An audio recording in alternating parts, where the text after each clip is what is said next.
Wow, what a day. Excited to be here with you all today. We're going to be doing another SaaS marketing makeover. A little nervous. I actually haven't even looked at the wheel spinner yet. But the good news is the brains of the operation this year. We have Mark Kilens. Welcome, Mark. So happy to have you. And thanks for joining us today.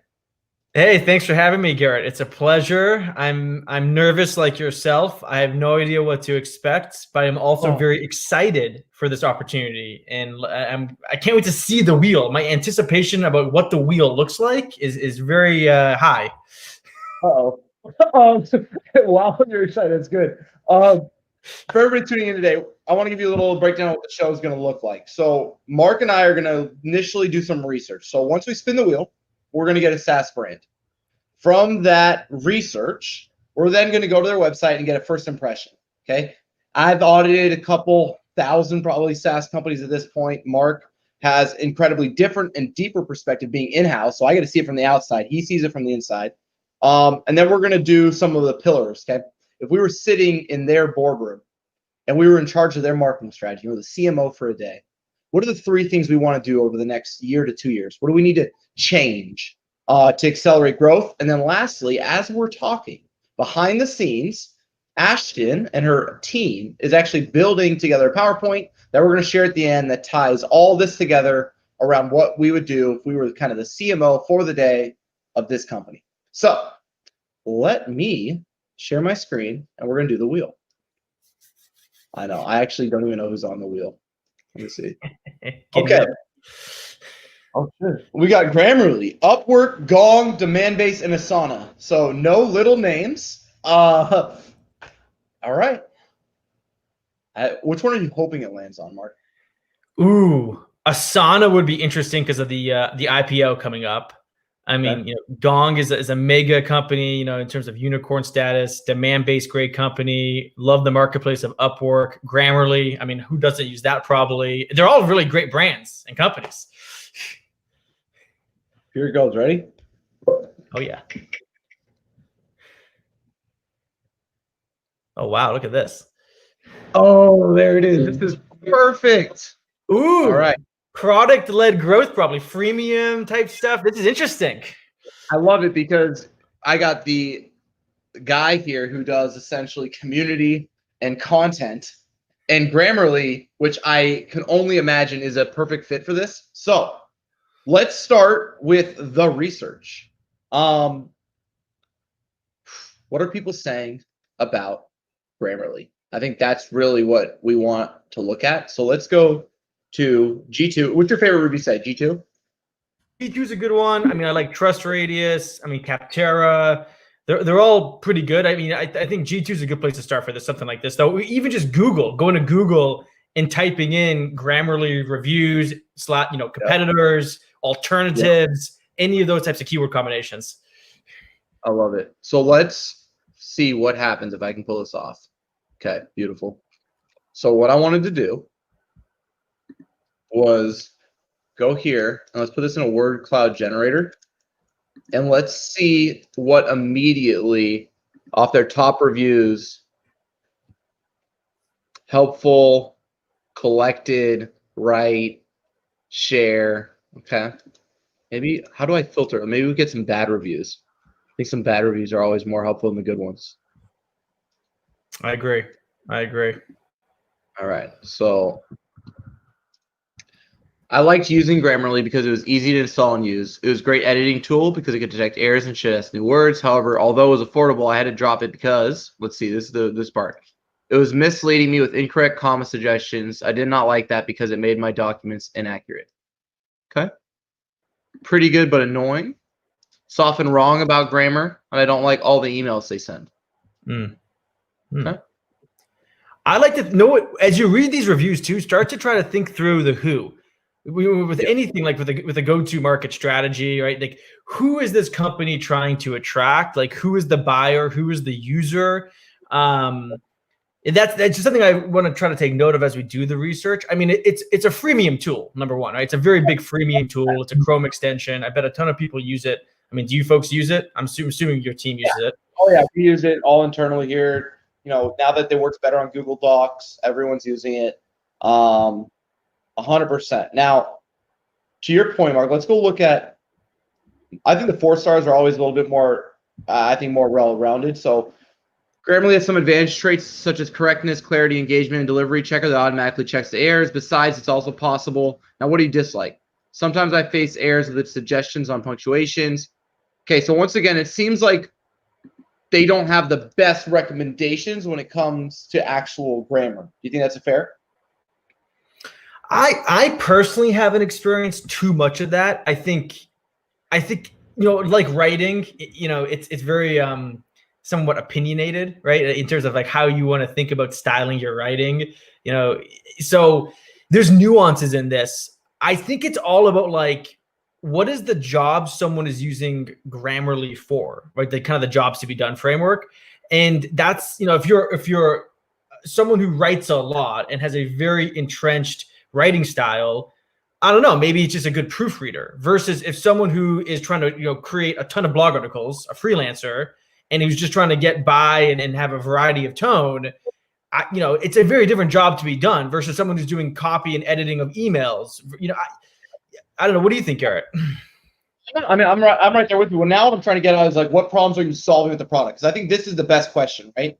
So Grammarly was a versatile text formatting program that gave me wonderful structure, spelling correction, other helpful tips such as sentence structure, letter choices. Without any more work and getting revision advice from Grammarly, I can write my document like I would normally in applications such as Microsoft Word. So I think I saw a couple things here. I can write in application, and I saw another thing here that I liked, which was extension. And so we kind of did a little research, and because we're having to do this in literal hyperspeed, let's go to Grammarly. Let's do it. And like you said before, okay, so the Chrome extension showing up in the SERP, all their different places here. Now, free online writing assistant. Interesting, right? Because everybody wants to appeal to something greater. To me, it looks like they're trying to appeal to this piece, which we didn't really hear any one of their customers reference. Do you know what I'm saying? Like, I didn't feel like that's what they're referencing. So let's see if they're able to communicate that. Oh my God, I was not expecting this. What a plethora of opportunities. So we have no menu. Okay. I haven't even seen an ad. Did you click on the ad? That wasn't organic. No, was that an I'm organic? on their homepage. I was not expecting this. So now I'm like, holy. Okay. All right. So let's scroll a little bit. Oh my God. They have no menu. That's interesting. Okay, so for everyone watching who does SEO, traditionally you want to put your most important content for your user in your menu, right? Because then it automatically internally links from every page, increases your propensity to rank, and helps you take market share. Now, this is the first time I think in my career, actually, Mark, that I've ever come across like this environment where you have this big of a SaaS brand with no menu. So what I'm curious about, just as a case study standpoint, let's throw this thing in SEMrush and let's see how effective your menu is anyway for organic. Because I do think from a usability and getting people into their product, this is a pretty great landing page, right? There's no distractions. Add to Chrome, it's free. But it does directly contradict with this, got social right? proof. Yeah. Yeah. Because, well, you tell me at Drift, right? You're a freemium product with trying to get mass market share through like freemium, right? But that does compete with trying to get enterprise accounts, correct? To a certain extent, in some way, shape, or form. Yeah, so like it's interesting. Like so at HubSpot, we started inside sales, right? And then we were using the product qualified lead, someone signing up for the free CRM, almost as the new marketing qualified lead. I think at Drift, it was a little freemium, a little product qualified lead. It's much more inside, even now moving into like enterprise sales, right? You could call it very targeted account based sales. Very much an ABM motion. I'd say though for Grammarly, they're at this bottom end of the spectrum where like they're saying if we can get you to install it in Chrome and probably look at the daily active user metric or the weekly active user metric, minimum one of those two things. They have then the math behind it saying we have a high propensity to either you invite someone else to the tool, or we're going to be able to upgrade you to one of the plans. Because, I mean, if you look at the footer of their website, Garrett, they do have a well-designed website structure, I think, if you look at the footer, which is also a good telltale sign from an SEO standpoint, how the site is going to perform. Yep. So what surprises me is just how much of a focus they have on getting people to the Chrome extension. But I think that's because of the things I mentioned before. Like cross-sell, upsell, cross-sell from this environment, right? I just lost my pixel. I just lost my ability to build lists. I just lost so much, right? Because now it's literally, this is a Google property. So, yeah. And then so if I go back, it creates, it's the craziest web experience I've actually seen in SaaS. So now notice I'm stuck on a sign-up page on redirect. So upon click, I'm now stuck in this environment. So they're not encouraging me to sign up. You know what I'm saying? So they could have just as easily, right, replace this, right, with essentially a sign up for free call to action right here, right? Like at the end of the day, they could have chosen to do that and they didn't. So in your mind, and maybe you know better, I'm pretty good at data systems. How are they getting the data that goes into the extension if that's their primary call to action? That's a very good question. Right? Because as a premium product, it's all about expand, right? Like if you want to do business and you're trying to, because wouldn't I use because this would then go off of my Gmail account, correct? Which would most likely be my personal. And then you still want to get, you couldn't auto enrich in Clearbit or Zoom Info because it's going to have my personal email. So isn't that a huge gap? I would think. I mean, I was checking out some of their plans. I mean, they have a very simplified monetization model right now, right? They have free, premium, and business. And I think, they make it very clear that premium is for individuals. So it doesn't matter if they just have your Gmail address, fine. Okay. They won't need anything else. But business is where you're going to get the flywheel effect, of course, right? You're going to have more users and they're going to charge per user. And I think it's like that. So yeah, exactly. What did you just click on? Business, yeah. So I'm on upgrade, business, try. So what I'm just curious about, right? The whole freemium approach is get people into your product, like you're saying, product qualified lead. Yep. Enrich, and then workflow, right? Does it go to sales development? Does it go to an AE? Is it avoided? It's scored, and it goes at scale, right? Because you have to have this automated scaling system so you don't have 2 billion marketing SDRs, essentially, like inbound SDRs. Because even an inbound SDR is going to hate their life because they don't know they would have to manually type the person's name in and try to guess who it was. Like they wouldn't be able to know off the Chrome extension, correct? Yeah, no, I don't think they would. I mean, they're probably going off of implicit product usage data though. So they're probably, and maybe that's that comment around getting a lot of emails from Grammarly. But if they see someone who's using this over and over again, right, they're going to probably try to get them to go up to the premium individual plan, right? Either in app, right, in through the Chrome extension or through the emails that they send them, or they're going to.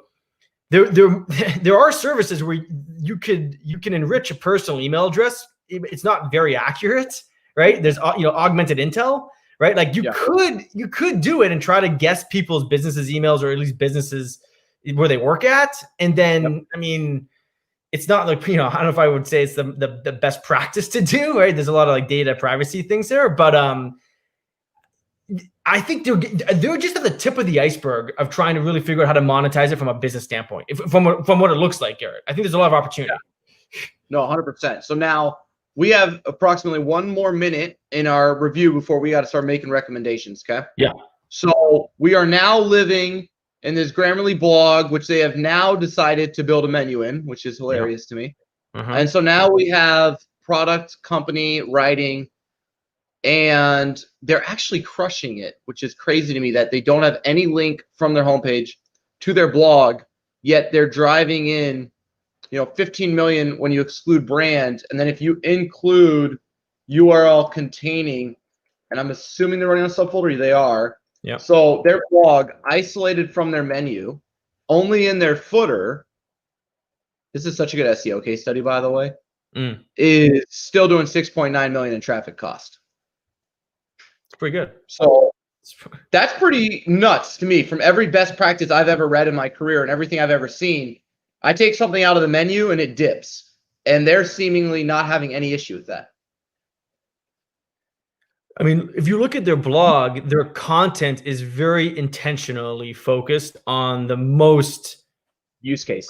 Yeah, I mean, it's micro use case almost. It's going to answer any question anyone has ever had about writing or grammar. That's what they're probably trying to do. And they're not writing anything at the end of the day either, right? Like they're just using there's a little bit of markup. There's some wisdom in the formatting with examples and stuff. So I bet you it pulls really well in snippets. But I mean, they're the anti-SEO case study, Mark. Like look at how many words this is. It's not much, I would say. And they rank number 1 for it because you're able to solve gray or gray, right? What I would say is they're doing very much, they understand intent and product fit exceptionally well, right? Like I don't want to read some SEO BS of 3,000 words around gray versus gray, right? Yep. Like I bet you I just show here and I get my answer in one scroll, right? How do I spell it? And that's it. Know what their blog is, Garrett? It's the knowledge base. It's the knowledge base equivalent for writing, right? Companies have knowledge bases. That's what their blog is. It's like a glossary. It's the whole glossary campaign. Like I did the whole glossary campaign for Sumo Logic pre-IPO, and that drove $200, $1,000 in traffic costs in no time. We have an amazing team on that. They just took that same approach, which is definition based, intent based, help you solve a problem, and just scaled it. And imagine how affordable it is to pay freelancers to write this much content. 100% agree with you. I mean, it's good. It's good product marketing, right? It's good product marketing from top, middle to bottom of the funnel. At the end of the day, it's they have decently strong product marketing if you look at their websites. Oh, 100%. So we've done our dive. Now we need 3 pillars. Okay. So I'm gonna shake my brain a little bit. I've seen it. Now we're back. Okay. CMO. I want to start. Mark, what's the first thing? I'll give you the first one. So what's the first thing you do, in your opinion, as CMO of Grammarly? And take all your assumptions and pretend they're true, because they might not be, but let's assume your assumptions are true. What's the first thing you want to do? I mean, my first thing would probably be to focus on things that are going to increase revenue from the most active users, and then to get revenue from the business users. How are we going to monetize these users that are super active, that number 1 aren't paying, number 2 that are paying, and number 3, how are we going to go after these business users? So for me, that's a different strategy for each of those things, right? So I think it's a lot about so what's something we did at Drift is we used a value-based messaging framework. Okay. So depending on those different audiences, I would implement a different hierarchy of messaging and content to persuade them to take the next action, right? So I would think of it as starting with the foundation of segmenting the audiences correctly to the plan, and then cascading down from that, right? I wouldn't worry about nurture or content or any of this other stuff until I really figured that piece out. And then that's gonna basically lead into my revenue plan. How am I gonna generate my revenue targets? Well, the first way is kind of doing what I think I just mentioned, basically. I love that. So then the question to me then is, right, do we get enough information? So we know role, size, team. Yeah, I think we have that. So if I'm sitting here, right, and I'm CMO, I love what you said there, right? So you want to really figure out monetization and everything else. For me, I want to figure out how to monetize direct traffic and brand. This is something, in my opinion, that, oh my God, I forgot the name. This is the exact example. Who are the people who back in the day did the PowerPoints that were all cool and used in college, but then they never could go to business? Prezi, okay? Prezi, yeah. For a long time. Grammarly, to me, Prezi, right? Like you're in college, you use this product, you graduate, you don't understand its use case. I feel like they don't do a very good job right now in this environment of bridging the gap between millions and millions of users to, oh, I could use this for everything, and then enterprise sales. Because, Yeah. you know what I'm saying? Like, if you could do a usage-based pricing and then get Microsoft and then get every employee at Microsoft to pay for the extension, that to me, right, that's the monetization strategy. So for me, what I want to do is I want to be able to get there with a little bit more information. And so to me, I would ask, I call this my one question, okay? So instead of taking them to Chrome to sign up, I would still allow them to do a very simple sign up that would get them to the extension, but I would put one layer between add Chrome and getting the extension. Does that make sense? Mm-hmm, mm-hmm. So you could still add to Chrome, it's free, but before you get to Chrome, I would make this a multi-step process, and I'd ask them one question, like, what role are you? Student, executive, writer, or whatever those roles are, those personas, and I could immediately workflow and retarget and do right from the start across every user in my brand, not just the ones that I have data on. Does that make sense? Yeah, no, I think that's smart. I mean, that's a great test. I would 100% run that test and see how much it might increase, keep the same, or decrease the conversion rate. Who knows? I've seen things like that actually make the conversion rate go up, because you can position it as, this is going to personalize your experience. Let us know a little bit more about you, and we'll personalize the next, whatever it is that we're going to deliver to you. My other pillar, Garrett, on this one would be, I think the CMO needs to partner very closely with the product leader, the head of product. Because I think there's missing features and components of Grammarly for the best possible monetization on the business side. Like it's, and I'm sure they are doing this. I mean, you would think, because if you look at like the business plan, everything in premium, so everything you get as an individual, plus you had an admin panel, centralized billing, email support, single sign-on. I mean, single sign is probably the only real big thing that you would pay for. And then style guide is interesting. I wonder what style guide is. You could upload your own maybe written style guide, copy style guide. I just feel like there's a lot more they could probably innovate on. Well, and you know what you could do, right? What, Mark, that would be cool. You could blacklist all these domains except for premium or business. So you couldn't use Grammarly on LinkedIn or Salesforce, let's say, or really business ones. Like you can't use Grammarly on Salesforce without a business plan. So now I don't know what product restriction does to adoption, but it would create a lot simpler upgrade and pathing if you don't have the data. If they didn't get the data on that extension, they're going to have to do it off of usage, right? And this could be some of the ways they could figure it out. This was the question I was showing you. So what I found is in my own stuff. So when we didn't ask for a role and we just did free trials with just the email sign up, we had we only lost 1 to 2 points on our conversion rate, but we went from 2% trial to customer rate to 9% trial to customer rate by just asking one question. And that's, to me, whatever we lose in acquisition, I think we'll get back in activation by getting really good right here. Love that. Now, my last thing for you is community, right? I don't see any Actually, community. hold on one sec there, Garrett. I'm just curious, because I did this in an incognito. So I'm actually I'm logged into my Kilens at Drift email. Yeah. I'm adding that to my Kilens at Drift's Google experience. So they're capturing my business email right there, I think. Oh, because you're using a G Suite product, right? So bingo. But do they have enough information? Like, they know it's you, but they know it's you. Like, do they? Because I don't think Chrome's going to pass through your information to them. See, that's what I don't know. I don't know enough about that piece. Yeah, but it is. I mean, that could be a good play for you guys at Drift. At the end of the day, adding a Chrome extension is so simple. The gap is just, while you get this massive adoption, it's hard to get activation, right? Well, we actually have 2 Chrome extensions. We do. We have a meetings and a video Chrome extension. So I don't think you can get that data now that I'm thinking through this, because at HubSpot, we had the same thing. I don't think Google's going to, I don't think they're going to do that. Okay. So as CMO, Yep. We are going to partner with product marketing, develop features. We're going to focus on monetization, and then we're going to put activation above acquisition. Because I think they so obviously have put acquisition, net new users, top of their thing. I think you could keep similar pace with user acquisition and do exponentially better on activation.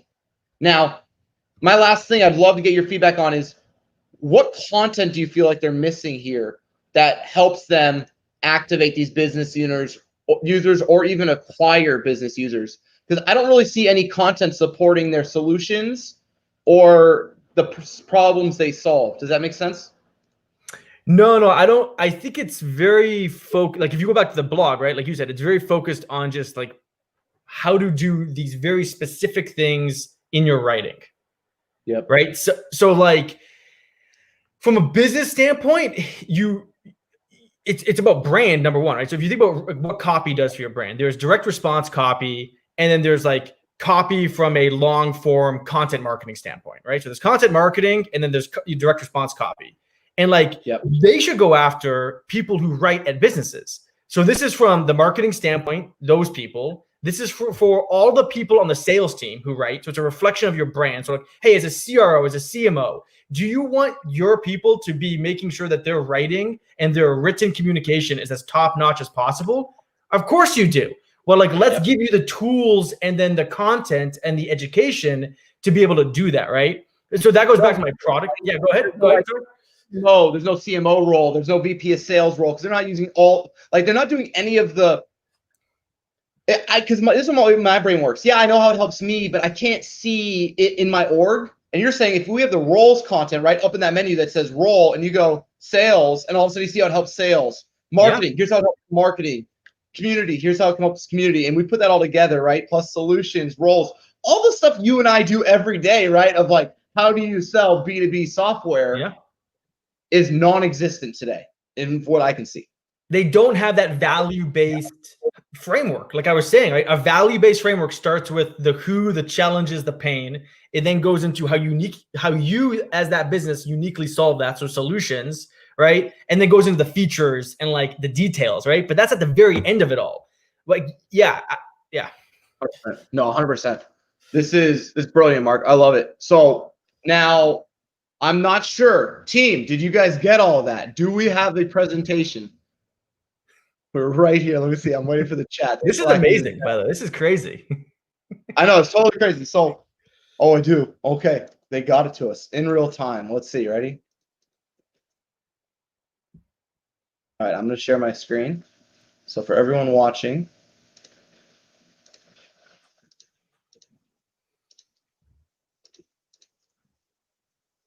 so the SaaS marketing makeover, Garrett and Mark, Directive and Drift. So what's the research showing? Helpful, collective, and easy to use. However, sometimes comma work was off. Lots of emails sent out to audiences. Maybe a better tool to quick check rather than producing a lot of content. Cool. So they have no menu. Gasp. Landing page is nice, but might help them from an SEO standpoint. Yet somehow it does work, which is very interesting to me, and I want to dive into. Surprising to see the focus for them to get people to the Chrome extension. Their blog, we even need it. Their blog is isolated from their homepage and still crushing it. They're the anti-SEO case study, but they're doing a really, really good job with product content. And by the way, like I think they actually have a good blend, right, Mike? A good blend, Mark. When we looked at it, like it wasn't just like effect versus effect, right? They had like 7 different ways to use the product. Like I actually think their content marketing strategy is pretty impressive. And it has to be when you have that low of a LTV, I would imagine, across the average user. So love the fact that they're doing that so well. Definitely some room on the CTA, 100%, because I don't know how they're getting the data by making that their primary call to action. The 3 pillars, right? Number 1, monetize the users, value-based messaging framework. I love that point you made, Mark. Activation over acquisition, asking one question. I really don't think they have to sacrifice that like ease of adoption. I think if we asked one question, just one little question, it could start to fuel the whole thing. And I do think we should own the data. I don't know how they're getting it out of Chrome, but I think we got to get it in our database first and then to Chrome. Yep. And then lastly, get with head of product and share why the audience needs this tool. I think without that, yeah, I was gonna say three is a little bit different to me. Number 1 and 2, I think spot on. So it's monetization and activation, right? 2 out of the 5 pillars of a freemium. Number 3, though, I think it's about it's like packaging and productization. Like if you want to use another shin, it's like it's your packaging and pricing strategy, which will obviously be very tied to monetization and even activation. But like, what is this going to look like in 6 months and in 12 months? Because like you need to know that to create the right content, to create the right messaging, to create the right brand seeding, like to seed the market with some of this stuff. You know what I mean? No, 100%. And I mean, I see at Drift, right? You guys went this route to create a category. Who even competes with Grammarly, right? What's the category? So much of this like business side of it that I think you and I live in is non-existent here. Does that kind of make sense? Yeah, I mean, I mean, I don't know if they need like a category per se. I mean, like I said, like I think they have good product marketing. I think what they need is they need maybe a more unique point of view in the world, right? Like, what is their unique point of view? A lot of their messaging is very product focused and centric, which is great. But like, could there be a higher level of messaging which is more aspirational, which is again a little bit more the brand side, a little bit more on the feeling side, right? And then it like nicely aligns into how they describe their product, how they describe their solution. So I think maybe that's what you're getting at. Yep, exactly, right? So packaging and pricing, what's their unique point of view? Why do executives need their team to leverage this product? Yeah. Okay, right? Without that, it's really hard to get this first part up here. I love it. I love it. So the bright new future. We have to get these users staying on the site and monetize our traffic.